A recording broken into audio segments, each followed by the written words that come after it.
Greetings, iOS Nation. This is Georgia from Tippy.com. Welcome to our weekly podcast focused on everything iPad, from news to how-tos to app and accessory reviews. This is iPad Live.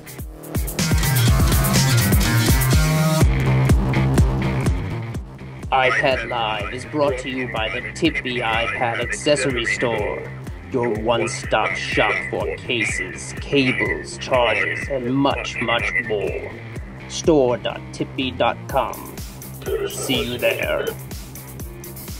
It's Sunday, October 30th, 2011, and you know what that means, right? That's right, it's Halloween. And come join us in the costume tonight, co-host of Iterate and CIO of Nickelfish, our own Darth Vader, Seth Clifford. Hello, Seth? Georgia. Hello. I love your costume. You sound great. Thank you. It's a little hot in here. I bet you're steaming up. Yes, no one really understands how hot it is for Vader, even after the fires of all his wounds went away. It's very sticky in here. Well, I love how dedicated you are to the cause. You look great. Thank you. Also joining us is the editor-in-chief to Tippy.com and my co-host on Zen and Tech, Renee Ritchie. Now, I'm Gumby, Renee? damn it! Where are you, Renee? Renee, you look a little green. I don't know why I'm in this costume, damn it! You look pretty good. You look pretty good. Is it not easy being green? I'm calling my agent. Okay, Renee, come on. You have to say it. It's Nickelfish, damn it! Now, I love the fact that you can actually see in the like chest area of your costume, you can actually see like the Apple logo. I'm an Apple Gumby, damn it! Very nice, very nice. My pointy is not pointy enough. Hang on. Go ahead, fix your point. There. Your head's melting. It is. You know, Eddie Murphy was Gumby once, and then he stopped being funny. I hope that doesn't infect me. Oh, that's not a good laugh. It doesn't sound like a laugh, Renee. Okay. Where's Pokey when I need him? At what point can I get out of this thing? Can you wait just a touch longer? Oh, he's angry. Force choker, Seth. Oh, that's me. That's me. That's really good.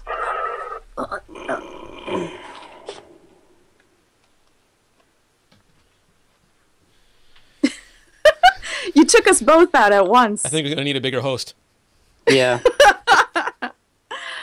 Oh, Lord. Okay, so yes, it is Halloween. I hope everyone who is watching. It's our Halloween show. Oh, so thank God. I thought I had to think of a costume next week. That's just the way you dress up normally. That wasn't even a costume. This is my Don't ask what I'm wearing under this. Okay, so let's, introducing Mobile Nations. We have a new network brand.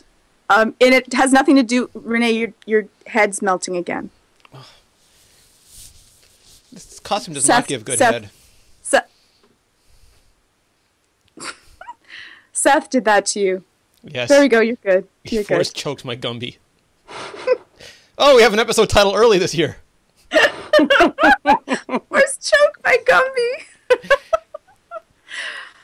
Oh, okay. That sounds dirty. I don't like Vader saying dirty. Okay, can we talk Like about it. the network brand? Though it seems wrong talking, maybe a disservice talking about our new network brand. We're waiting for you. Tell me about it. I haven't heard about it yet. I missed it. Well, if you haven't already been to the site, you can take a look. We have a new brand, a new logo, and yeah, it brings together Android Central, Crackberry, Tippy, Pre-Central, WP Central, all things mobile. And so this it is, Mobile Nations. And Renee, you have a new title too, don't you? No, well, we kind of made us more professional. We just kept adding sites, and we never did a good job of like some people are like, wait a minute, you mean Crackberry and Tippy are part of the same network?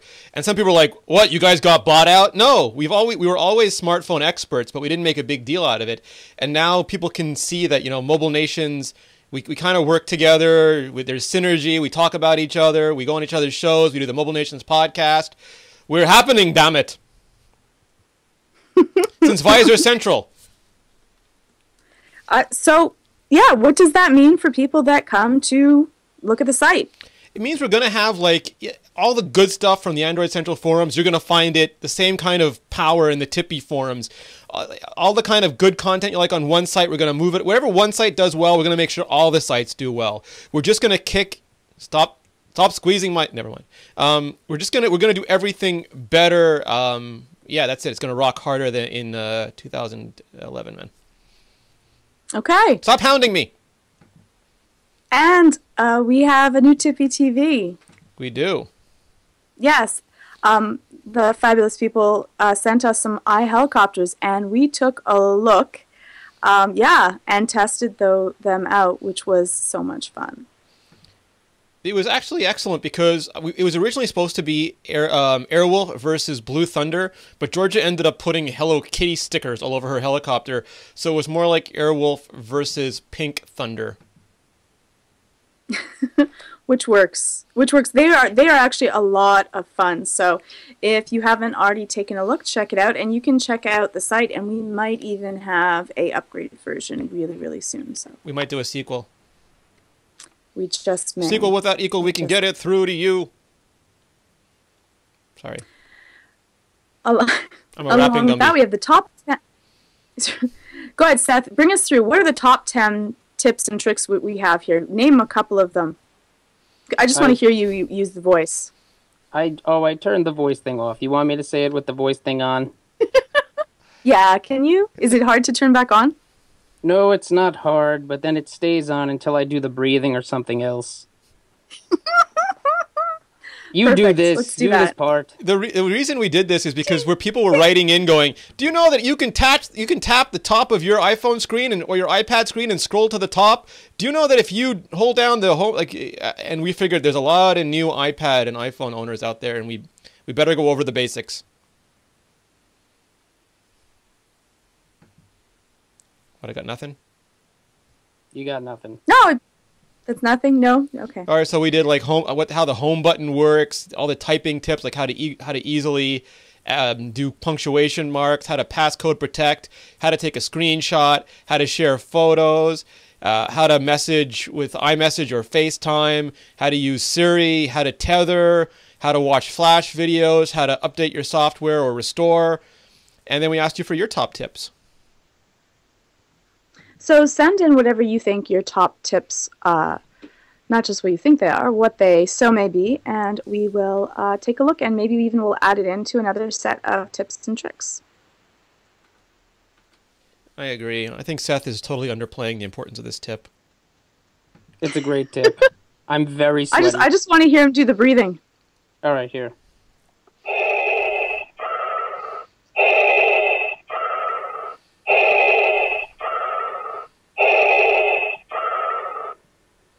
Thank you. You see, the top 10 tips and tricks make Seth heavy breathe, so take a check of those now.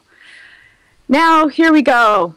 We've had this discussion before without the Nook involved, though, but yeah, what is the best reader for you, the iPad, the Kindle, and or the Nook? It's become a lot more interesting now that there is a newsstand, because previously, while there was iBooks, which gave you a centralized place for your books, Apple really didn't answer the magazines or newspapers or comic books. They kind of let them, they left them in a bouillabaisse of apps that had a really disjointed user experience. And while they haven't made an iMag store or an iComic store or an iNews store, they have made Newsstand now in iOS 5. So at least these apps are collected together in one place. And we haven't spoken a lot about the Nook itself. So it's small, it's tiny, it's set with Barnes and Noble. So it has a good access to ebooks. Do you think that in comparison to, say, the Kindle, that the Nook has a chance?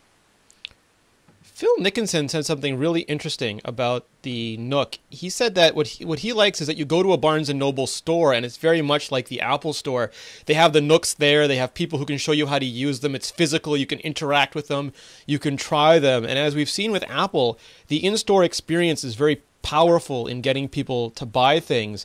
So while some people are saying the Kindle Fire is going to change everything, our friends at Android Central aren't that quick to dismiss the Nook. And you can hack it into a fairly full-blown Android and play Angry Birds and stuff on it, which is always win. It's so hard to take you seriously, Renee, watching you say that and just say Nook in a Gumby suit. It's Nook, damn it. And it's affordable. So for the color, you have $249. For the black and white, it's $139.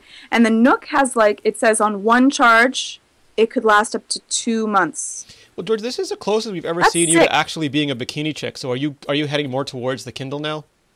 Well, aren't I supposed to be, like, stronger after? Like, shouldn't I be able to, like, Ting, lift ting, up ting, ting, ting, ting, ting. like Cupertino itself at this wearing this outfit instead of having to, like, deal with a Nook? Wouldn't that be just sad? Seth, do you have a strong feeling about the general purpose iPad versus the specialty original Kindle versus the kind of halfway ground that the Nook Color and Kindle Fire will be? A special feeling? Yes.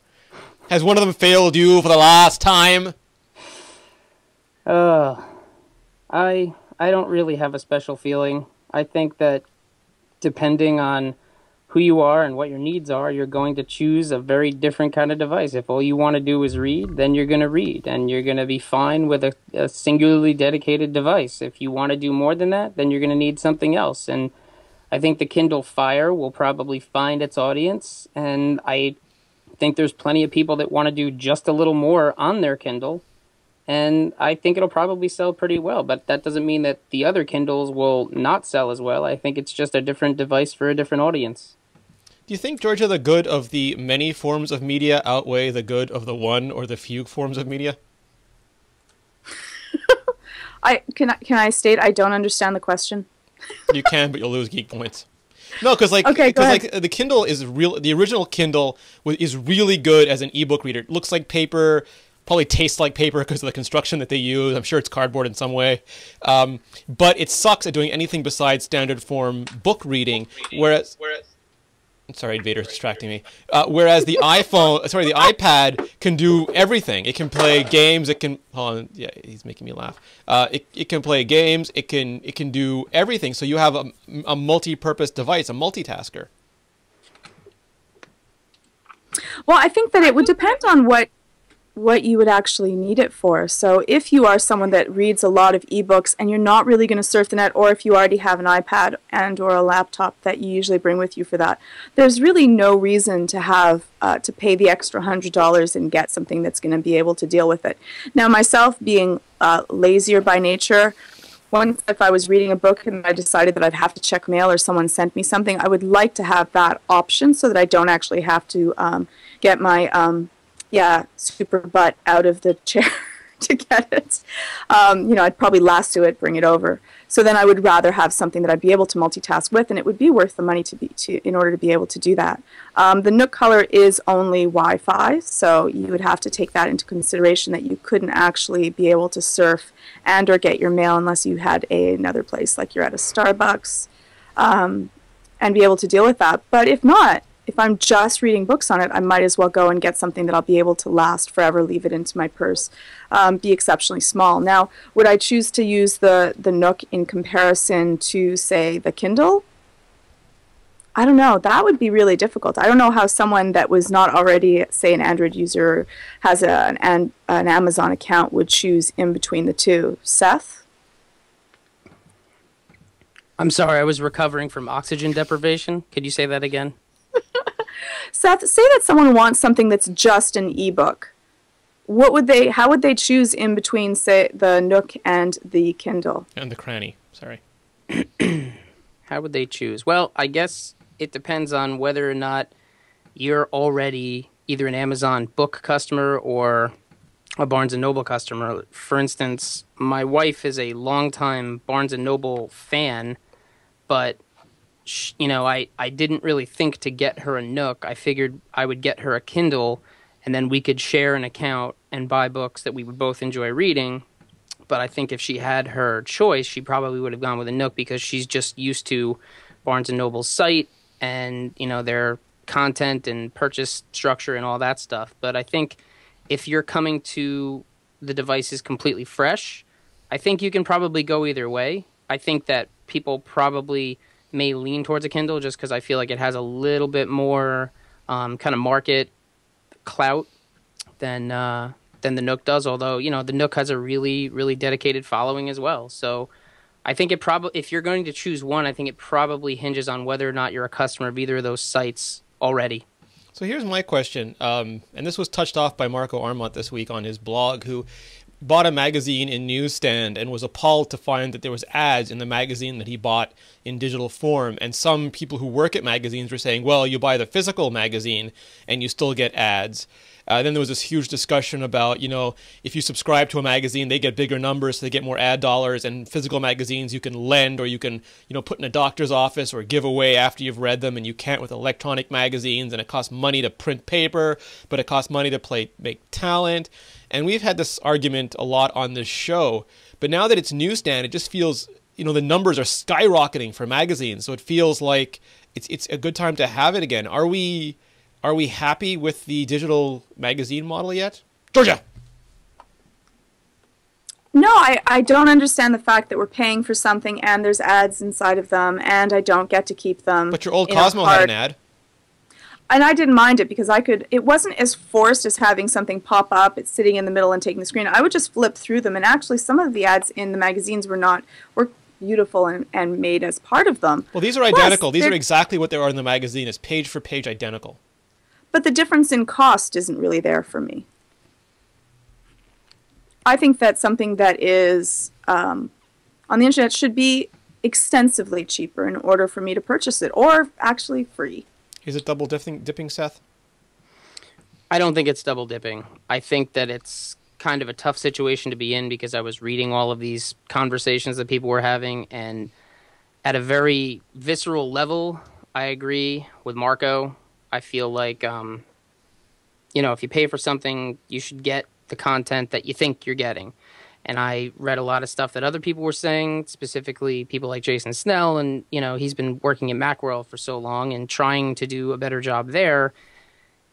Their arguments were, even if we could do that, it's just not feasible. It's not a matter of just cutting out the distribution system and saving all this money. There's still people that need to get paid. There's still layouts that have to be designed and things like that. So I'm not even going to pretend that I would understand the finer points of the debate, but what I will say, and what I said earlier on Twitter, is that I stand with Marco's feelings in that it doesn't feel right. Whether or not it's right, whether or not it can be changed, it doesn't feel right to have this same model imposed on this kind of content this way at this point in our history. This is, the fact that you can get a paper subscription for a fraction of what the newsstand price is should weigh into how these digital subscriptions are priced. And some magazines are doing that, as I said on another show, and some are not. So, again, I'm not going to pretend to understand all the points, but I will say that I think the business models need to be adjusted. And I think that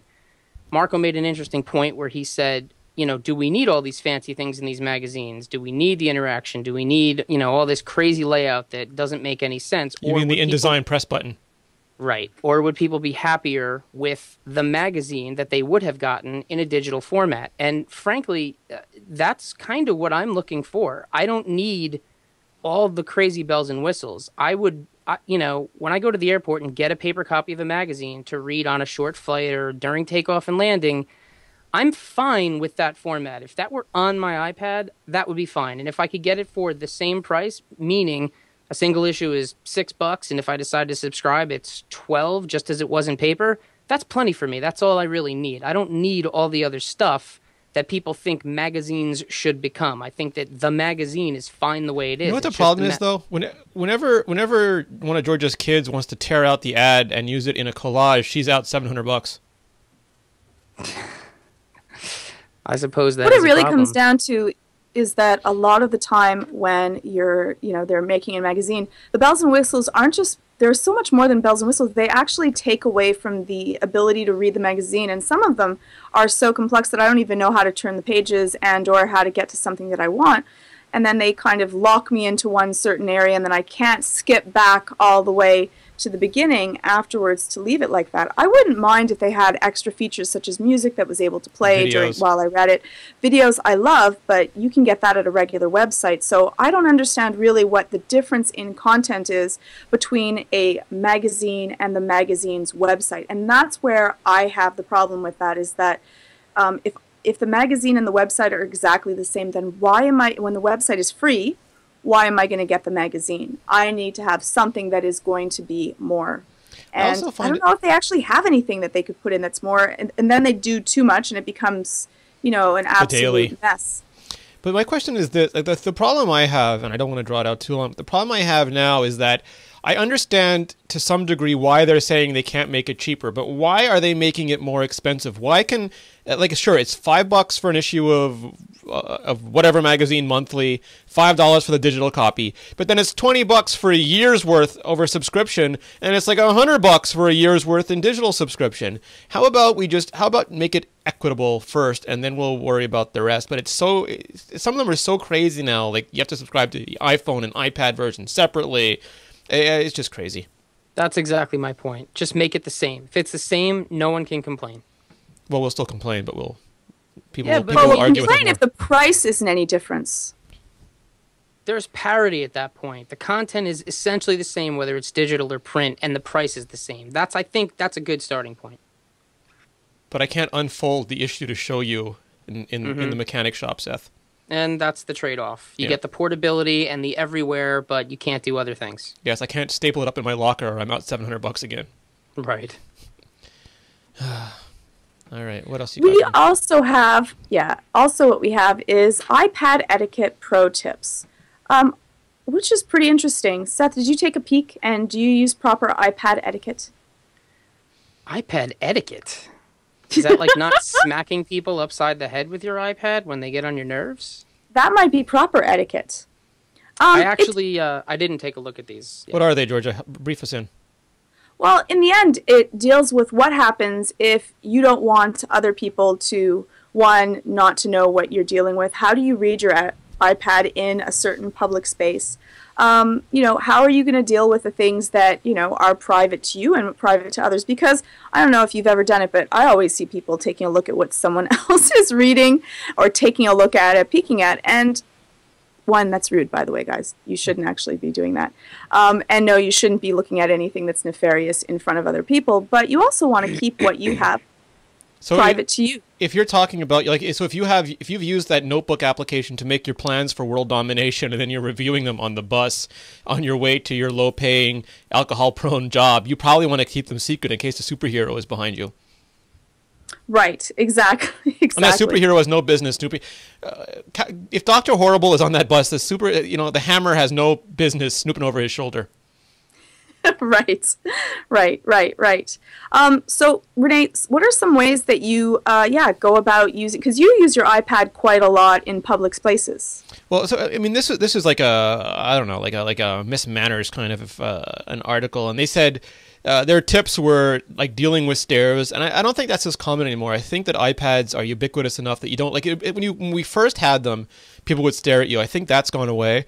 Also, clearing off prawn links before you hand the iPad to your client is certainly in your best interest, especially if you're using one device for work and for whatever non-work activities you're engaging in. They make that a point. Oh man! And also, not playing because I was at a coffee shop the other day and there was a person there with an iPad and they weren't using a headset. They were just blaring their. It was nothing inappropriate, but it was just loud and noisy, and they could very easily have worn a headset and spared us their spurts of content all over the place. So I think stuff like that is good. I think you should be considerate with the people around you as you would like them to be with you. Right, and if you are listening to something that's like I don't want to have to share what you're dealing with. The same thing with what your content is there. You can also use a privacy screen and place it onto your iPad, which allows you, if you are looking directly head on, and if someone's looking directly behind you, but from the sides, it will it will divert the light, so you're not going to be able to actually read what's on the screen during that. So it might be something, if you use your iPad a lot and you're doing something that is private but you need to work and you're on the go, it would be a good idea to invest in something like that. It does make it a little bit more dim in bright areas, though. Turns out both the police and Captain Hammer listened to my blog. So yes, he threw a truck at my head. No, I think that's a good point. It's like wrapping the blanket around when you're walking around the beach. You know, it saves everyone from seeing stuff that we don't really need to see. Right, or that other people want to see, but you don't want them to see. So, I mean, like, it's the problem I have is that people insist because something is new technology that it has to be different. Like, there's this old argument that iPads are stopping people from using pens and stuff. And I can just see cave people going, oh, this writing in stone is horrible. We will forget to tell the stories of our people vocally the way we have for years. And then, you know, Gutenberg, oh no, people are printing this stuff now. It won't be special. We won't take a monk's life to illuminate. Every time there's a sea change in technology, some people decide to treat it specially when really we should just apply the same rules that we've always applied. Yes, be a little bit courteous, be a little bit thoughtful, and give other people the privacy that they deserve if they are, you know, on their iPad and doing something. Don't leer at them like, what are you doing there, dude? What's on that electronic device there? Oh, that's so cool. Right, but then again, if you are going to FaceTime someone else, always let them know. Yes. Always let them know where you are. You know, there's other people in the room. Don't FaceTime me in the can, man. Well, you know, don't answer, but then don't answer in the can, man. One person and your parents are in the room and they're going to be able to hear it. Let the other person know right off the bat, because someone may say something. The same thing with using a speakerphone. You know, let everyone know you're on speakerphone or I'm using FaceTime, but, you know, just to let you know, my parents might walk by because they're coming over to visit. One time I was at band camp and someone FaceTimed me. We're not going to go there. All right. Apple has been acquiring all kinds of things under the sun, and they have now acquired a 3D mapping company, C3 Technologies. If it was a C3 IPO, I'd be all over it. C3P. No, so, Seth, does this mean that I could have something like the Kinect on my, iPad? Something like the Kinect. Can I be dancing and like the iPad's gonna know?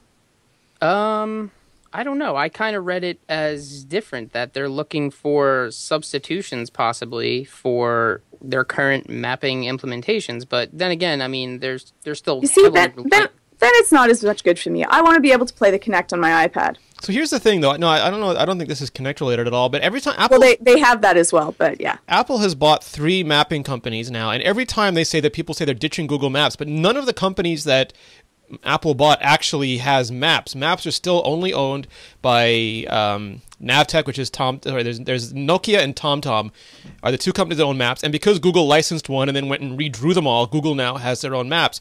Nobody else has maps. Apple has not decided to make their own map company. They bought companies that do interesting things with maps, that do data overlays, or now this company uses old missile targeting technology to create very quick 3D images based on cameras. So it's not really Kinect, but what it'll do is it'll look at a picture and suddenly make the city for you. So if you think about your map, you'll be able to press a button, and instead of just a flat map, it would make you have like a 3D fly-through, or all this stuff is better visualization things.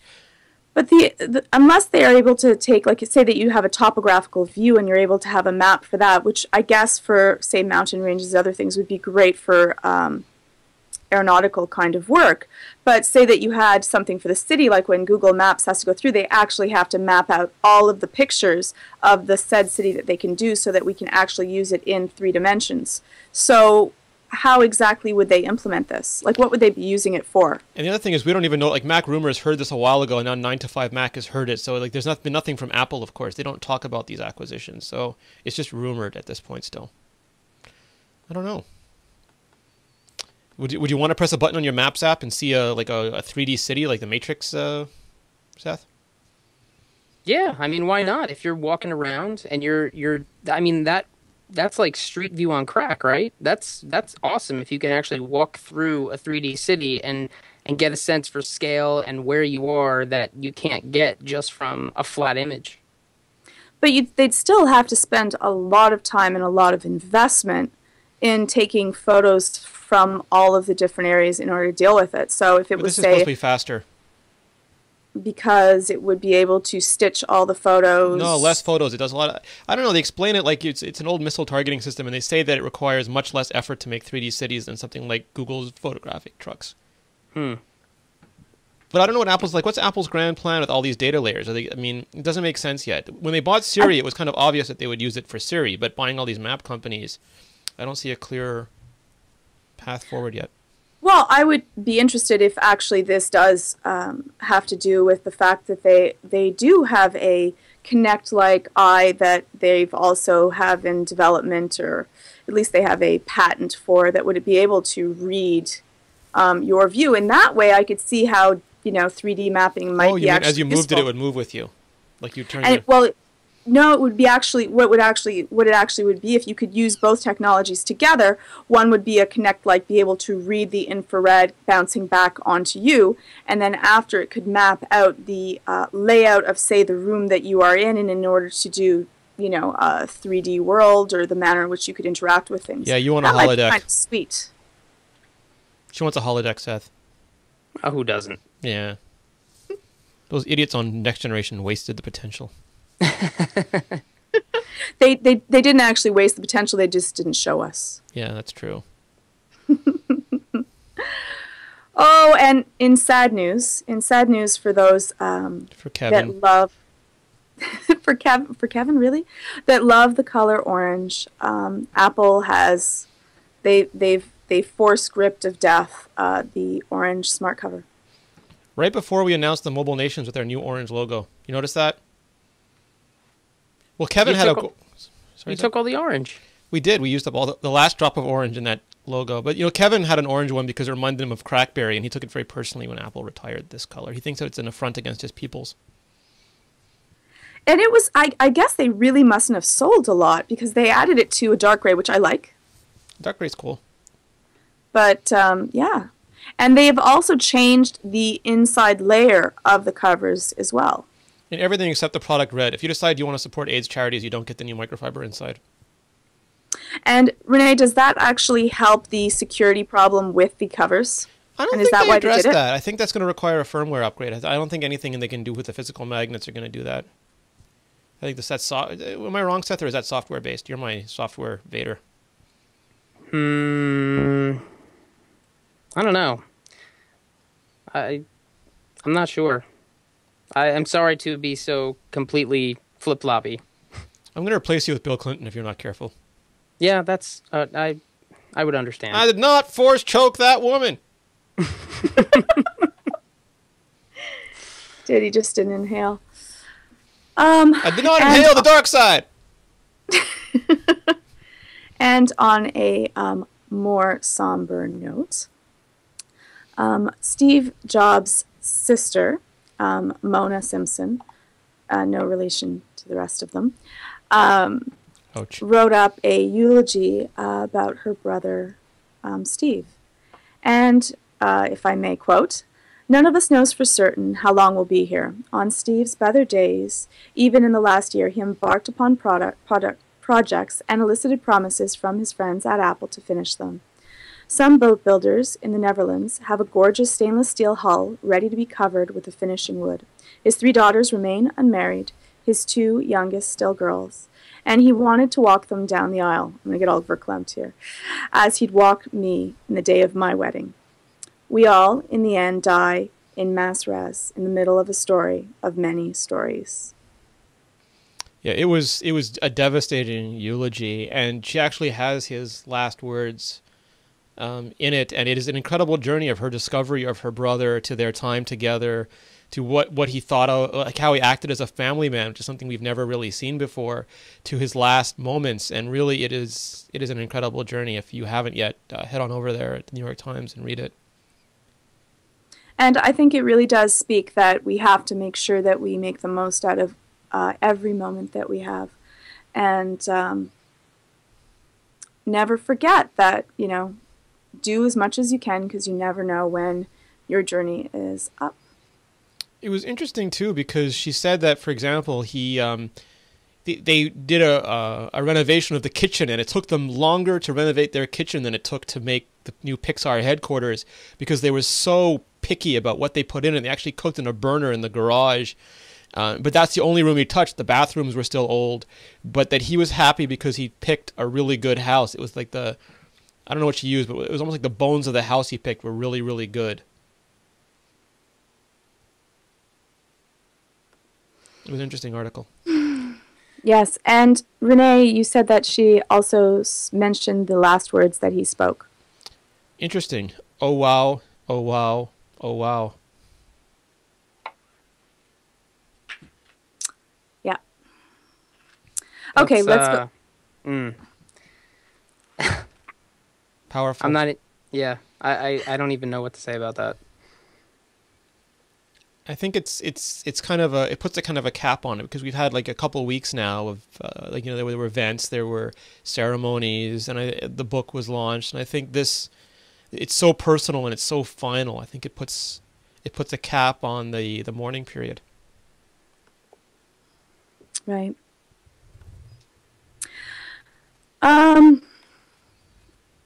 Let's talk apps. So Leanna posted an app about Codify, which lets you build iPad apps on your iPad. Yeah, I want to get Seth's take on this, because for a long time, if you develop, you can develop Mac apps on a Mac, Windows apps on a Windows, but you can't develop iOS on iOS before, Seth. Yeah, it's one of those things where up until this point, building code and doing it effectively requires a development environment, and that requires an understanding of whatever coding language you're using. So, using something like Codify actually strives to make things a little bit simpler by, I guess, kind of packaging code up as modules, just based on, the cursory understanding I have of it, and kind of moving things in place and connecting things. And it kind of reminded me of the Android app builder thing that they had a while ago. And I guess you can edit the code if you know what you're doing too, and add some more specific items. But I'm really curious to see what comes of this. If it's the kind of thing that generates...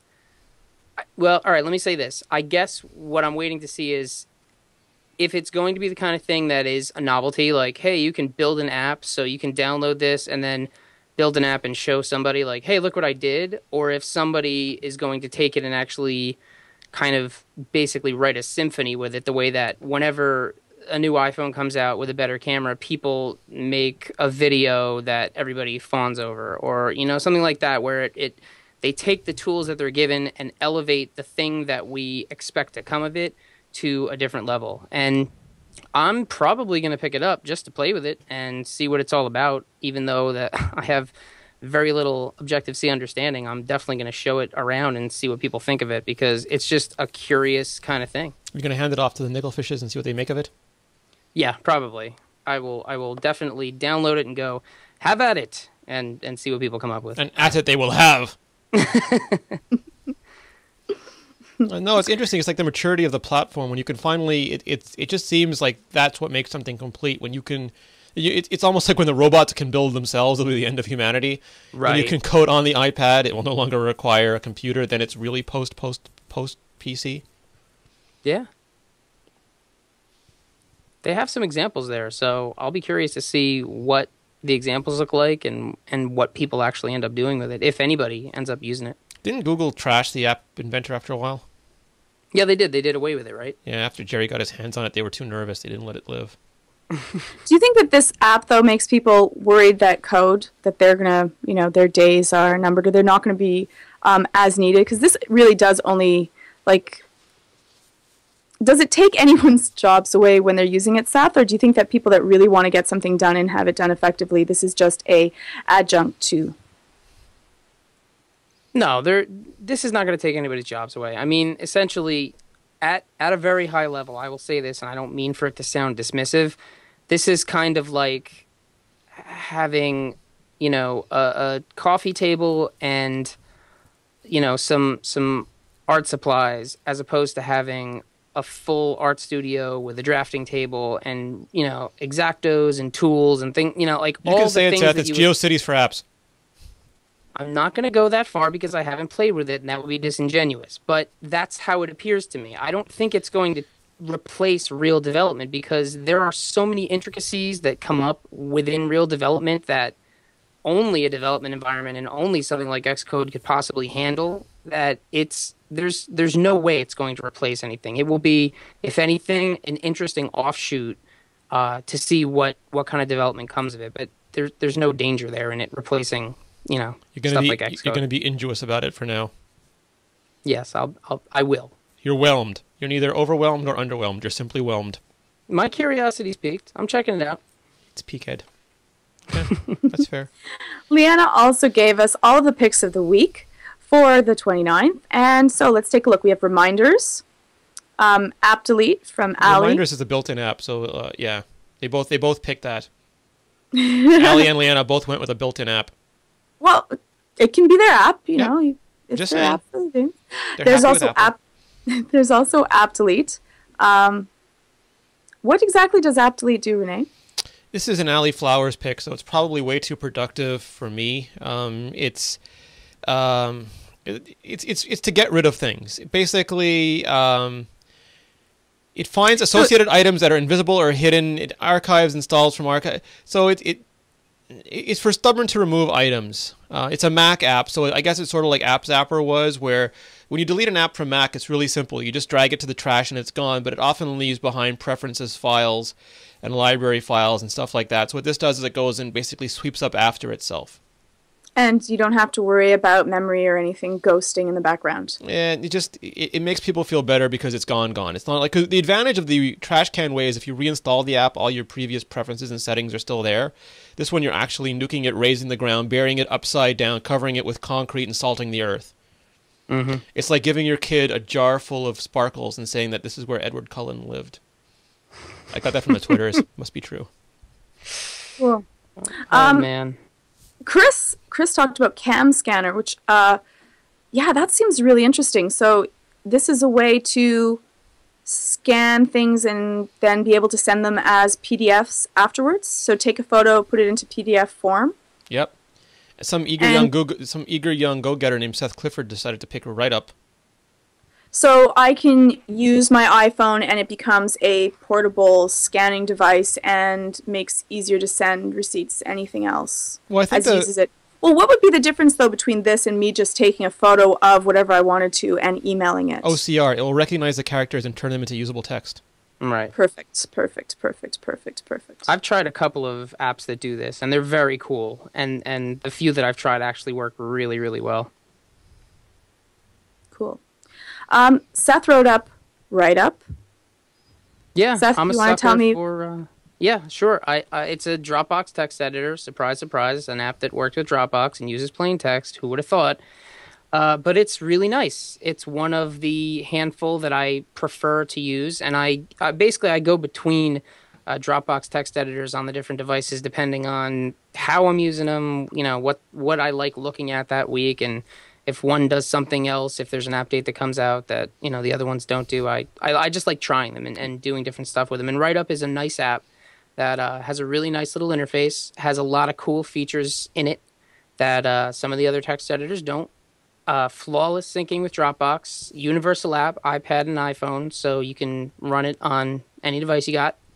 And Markdown support and a bunch of other stuff. One of the cooler things now is it supports tweeting directly from the app with iOS 5. So basically you can use it as a Twitter draft sheet too. So you're saying you're promiscuous with your drop-down apps? I don't know if I'd call it promiscuity per se. I think that I have a very open kind of relationship with Dropbox, and we like to try things. I won't use the term "who are," but it's available. All right. JD Pan put out one called Flick Home Run, but when I first actually saw the icon, I thought it said something else. Oh. I was like, how did that get past the App Store reviewers? I'm like, Wow. really? Someone that really hates baseball, which is a simple. You think simple Jared game thought that you that's can what it take a was when he downloaded it? You think this is all a big misunderstanding? Yeah, and he's like, it's okay. Well, I'll put it up anyways. And Renee, you put down. I'm sorry, there must be something happening, like totally creepy and scary in my house. I'm sorry, there's like ghosts in here. All right, hold on a second. I got to take her off camera in case anything inappropriate is happening. Oh, jeez. Okay, I'll go. There we go. What was that? I totally don't know. There's. Wait. Why is Edward there? I thought we agreed that he was in a vial full of sparkles. Okay, that's kind of creepy. Why is there two of him? Yeah, really. I think it's like there's like a whole bunch. That's like worse than Poltergeist, man, when the meat was turning bad. Creepy. Okay, I'm just sorry. It's Halloween. These things are to be expected. All right. So many Edwards. Yeah, jar of sparkles.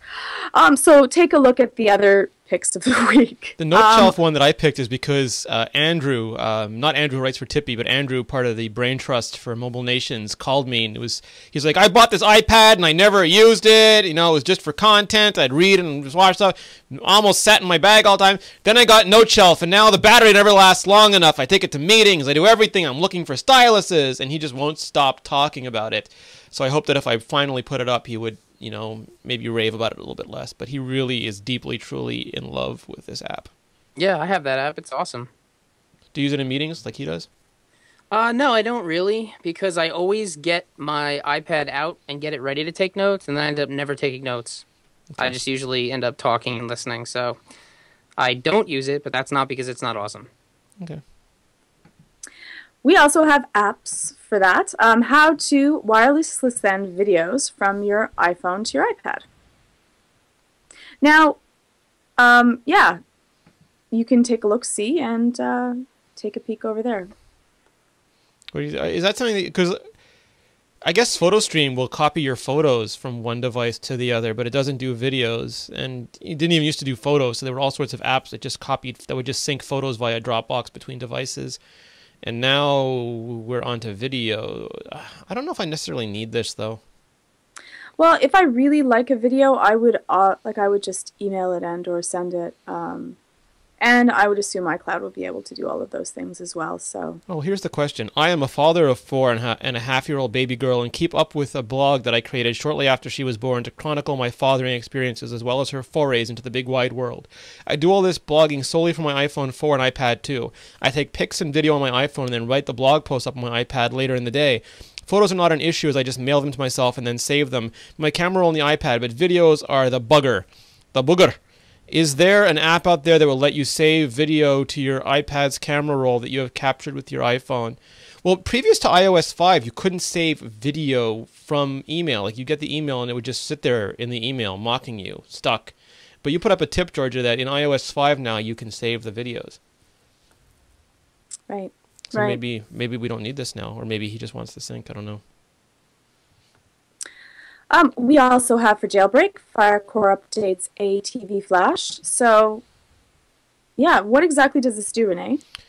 So ATV originally on the original Apple TV, the Apple TV didn't do much. So Firecore made this ATV Flash thing that would let you add all sorts of awesomeness to your Apple TV. I mean, people were turning it into the equivalent of boxy boxes before there were a boxy box to box. It's almost like a tongue twister.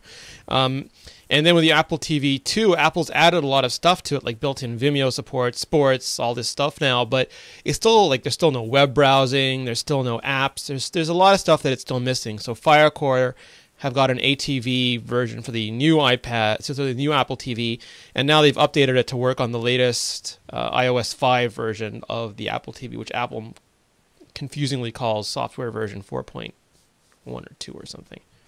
4.4.2. Very, very un-Apple-like. But if you wanna jailbreak and run like the equivalent of jailbreak software on your Apple TV, this is the thing to do. And the next story, Microsoft. Seth, did you ever see Nuance, Microsoft's project? Which project?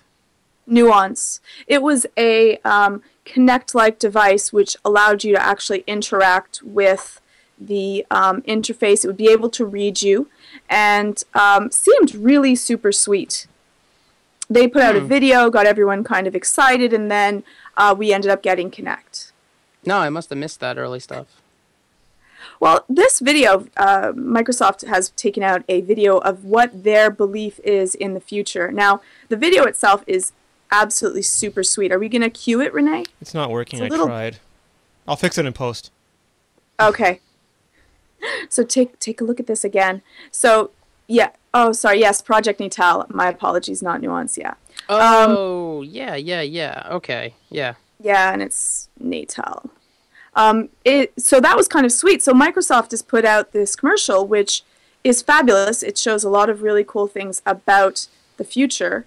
But again, it kind of makes me think, I think it's great that they have a fabulous vision of what the future they want to do, but actually, do it. It worries me because, Kinect is fabulous, but it is nothing in comparison to what they promoted it to be. So, it does kind of make me worry that it's just a nice thought about it, but in the end... A pipe dream. Yeah. Though I like the Kinect, I really do enjoy using it, but it's not what Natal. When's the last time you used your Kinect, honestly? Oh man, I was thinking about that today. It has actually been a really long time. Me too. Though they have the second Dance, so I'm kind of thinking about it. And you can dance with two people instead of just one now, so that was kind of cool. So here's the thing. I remember all these CES keynotes where Bill Gates would come out and he'd have his Windows mobile device and he'd walk from room to room and it would light up computers and TV sets and he'd talk about screens everywhere. And he still ran Microsoft back then, and Microsoft still hasn't done it. And they did that Courier tablet where it looked fantastic. You could pull designs from everywhere, and they just canceled that. And Natal ends up being Kinect. And I love Microsoft's vision. It's heartbreaking how poorly they realize this. I mean, this video is filled with stuff that looks like it comes from Minority Report or Iron Man, just like these edge-to-edge transparent screens, content beaming back and forth, people with smart refrigerators. And I kind of feel like you could reshoot this video shot for shot with iPads and iPhones, and it would be much further along than anything Microsoft currently offers. Well, do you think that they do a disservice, though, Seth, by showing a video that shows so many amazing things, or do you think that that actually helps us buy into Microsoft's vision and that Microsoft can bring it to us? I don't think either of those things is true. I don't think it does a disservice to anything. I think it only does a disservice to people's expectations of what Microsoft can actually deliver. I think that people want these things. They can imagine them themselves, but they don't see them becoming tangible. And when Microsoft or other companies make, concept videos like this, everybody thinks they're great, and they are, because we all like to fantasize about all that really cool stuff. But unfortunately, the things they're showing and the ease of use requires not just the existence of those things, but a level of connectivity with other devices and with networks that we just don't really have right now. So I think more than anything else, it kind of, when I watch those videos, I get kind of at first a sense of like, wow, that's awesome. And then immediately following that is the reality, like, that's not going to happen for a really long time. It's like a biologist showing you Jurassic Park. Yeah, basically. I mean, that's the thing. Like, I want stuff now. I don't want what's coming. I want what you have. Give me what you have now. I'll buy it. I'll take it because it's real. George, are you having a problem with supervillains? I think so. I think I have to go after this and take someone out. Did the cheetah invade your house while you weren't looking? Yes, for sure. Maybe it's Ares again. Something. I need something. I actually have to find which one is my archvillain. Diana of Thymyscira is not amused. Get your lasso. Yeah. I love seeing the concept videos, but again, it gets me really excited for something to actually happen. And I think that after all of the things that Microsoft has spoken about, like again, we talked about that table which you can interact with, and then there was the big ass table. Intel. They did actually come out with Kinect, so I guess I have to kind of give it to them for that one. They came out with the big ass table. Didn't I copyright that one myself? No. But it's great. Just get to working on one piece to that, and I will be completely excited. It was interesting. I actually saw a video from, I think it was the 70s, of them talking about what they would like to see for Apple, and most of the things that they talked about have already come to pass. the iPad and the way that the Siri interacts with things. Yeah, the knowledge, was it then something Explorer? Really... Knowledge Navigator, was that it? Yeah. And I was like really excited. I was like, okay, well, they've actually been able to come to fruition with most of their thoughts. And if you go too far and you think about too many absolutely fabulously amazing things, you don't actually get to work on any of them. Well, that's the thing, is that you'd never see a modern Apple making a video like that. Like, you would see Apple up on stage releasing an iPad, but you would never see a video 7 years ago of Apple talking about tablets in this way. Right. Right. Well, we also have contests upon contests upon contests. So you can head down to www.tippy.com/contest to take a look. Renee, can you mention some of the things that we are giving away? We have our Halloween contest, which will probably be over by the time, unless you listen to this immediately. But the idea is that you take a picture of you in your Halloween costume with your iOS devices, or if you're on a different Mobile Nation site, whatever devices you make do with until you get an iPhone or iPad. And you send it in to the contest address in the post, and you will get a fabulous prize if we choose you. We're also giving away Spooky Tones for iPhone. We're giving away Pad and Quill's little black book. It's a gorgeous moleskin hipster You see, I would never do the spooky tunes for my phone, because my luck, I would get a call or a text in the middle of the night and actually freak myself out. Don't tell people not to enter our contest, Rich. What are you doing? Oh, enter the contest, but just put it on someone else's phone and then call them in the middle of the night. All right. We're also giving away Note Shelf because Andrew loves it so much. We're giving away a bunch of copies of that. Password safe. 50 gigabyte subscription to SOS iPhone backup. We gave away Seth a couple weeks ago. Lovely lady from New Jersey won him. She was very happy. I mean, we're just giving away everything. Yeah, that worked out well for me. Yeah. Yeah, that's true. Tippy.com/contest. Enter everything. Damn it. Well, Renee, do people listening to this know that we're in costume? I don't know if we ever actually said that George is dressed as Wonder Woman, Seth's dressed as Darth Vader, and I'm dressed as Gumby. Or the Darth Shorts. What's the guy's name in Spaceballs? Dark Helmet. Dark Helmet. Yes, he's now Dark Helmet. He transformed. Seth, is George Schwartz as big as yours? Yeah. That seems really wrong. I don't write Mel Brooks, George. I just quote it. Okay. And Renee, go ahead. Give us your one of your Gumby lines. I'm Gumby, damn it.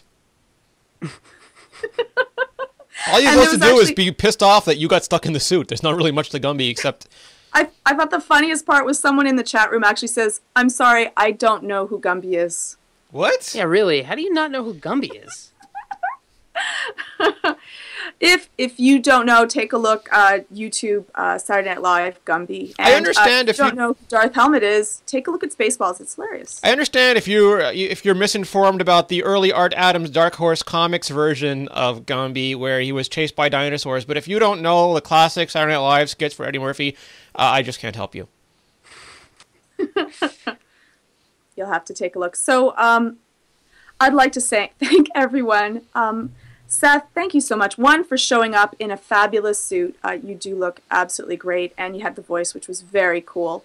Can you use the sound without sticking on the helmet? Does it all come together? You can't. Oh no, because I have to put the face mask back on because it's got the little microphone in it. And he's like one of those Hollywood stars where the mask has to come off before the ending because they're so pretty they have to let the audience see their real face. Yeah, but the problem with that is you become vulnerable. You notice that whenever any villain takes off their mask, suddenly they're vulnerable and they lose. Yeah, and Seth, by the way, is nowhere near burned enough to be maskless Vader. No. So right now he's actually in a full Darth Helmet suit. And George Lucas, I know you're watching this. Please stop trying to Photoshop Hayden Christensen's face over Seth's. Just let it go. Let it go, George. He's gonna just voice over. We're gonna voice over Seth saying no. Do a tiny Vader fist, Seth. Tiny Vader fist.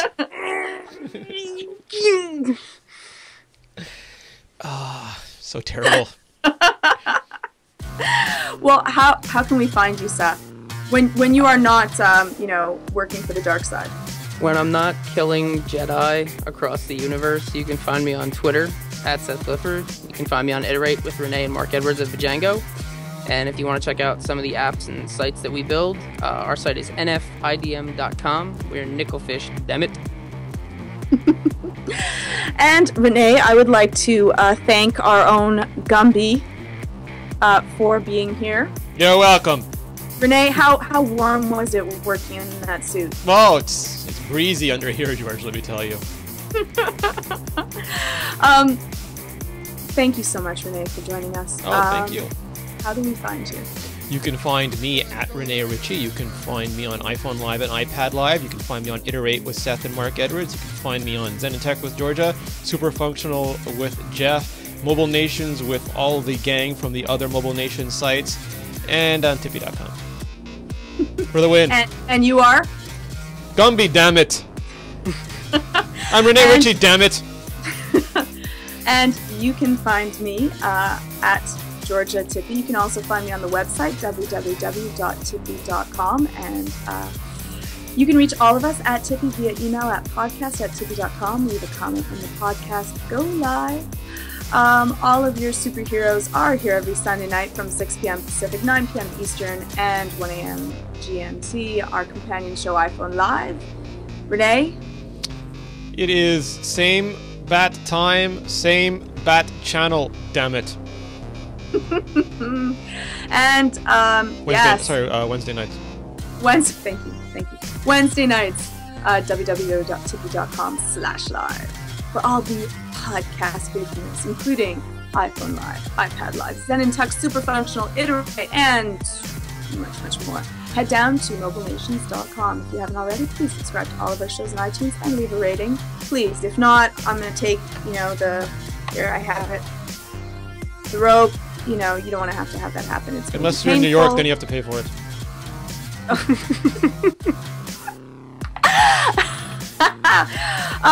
Yes, just please do it. And I would like to say thank you to the Tippy iPad Accessory Store for sponsoring the contest. And everyone who showed up live. Woohoo! And they're all in costume too. Everyone in the chat room is in costume. Yes. I will show the suit for a second. Right. Okay, here we go. Back up. Here we go. I don't know if that's like enough of the suit, but there we go. Are you gonna spin? Are you gonna spin and turn back into Georgia? I think that I just might actually. Okay. Nice. Seth, did you redeem yourself at the end? Did you throw Georgia into the Death Star energy matrix so that you could save me and that's redeem yourself? Yeah, and now I'm gonna be a blue ghost for the rest of the night. Nice. The Pac-Man thing? Blue ghost you must. Okay. What did you eat before the show, Georgia? Did you hear that though? Yeah, what did you eat before the show? That wasn't me.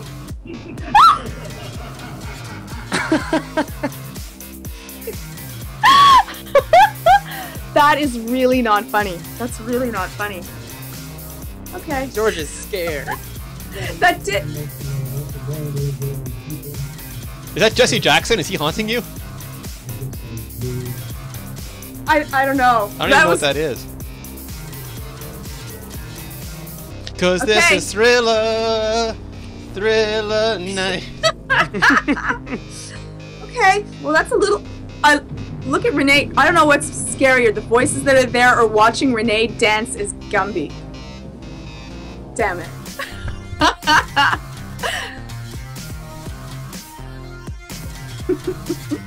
I know Seth can do the Roger Rabbit. My helmet will fly off. Pete's helmet can. Nice. Yeah, that's a little freaky. I don't know.